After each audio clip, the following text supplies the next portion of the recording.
আলহামদুলিল্লাহ। আজ এত ভালো বিক্রি হয়েছে যে সারাদিনের ক্লান্তিটাও যেন আর ক্লান্তি লাগছে না। একজন সেলসম্যানের চতুর্থ দিন।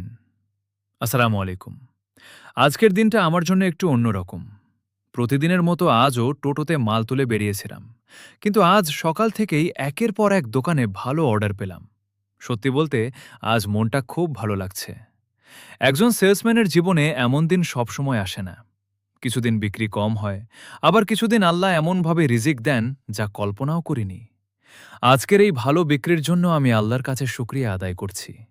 এই দিনটা আমাকে আবার নতুন করে বিশ্বাস করিয়ে দিল, সৎভাবে পরিশ্রম করলে আল্লাহ অবশ্যই তার উত্তম প্রতিদান দেন। আজ বাড়ি ফিরছি মুখে হাসি নিয়ে। আগামীকাল কি হবে জানি না, কিন্তু আজকের এই আনন্দটা আমি আপনাদের সঙ্গে ভাগ করে নিতে চেয়েছিলাম। আমি আব্দুল মাজিদ, একজন সাধারণ সেলসম্যান।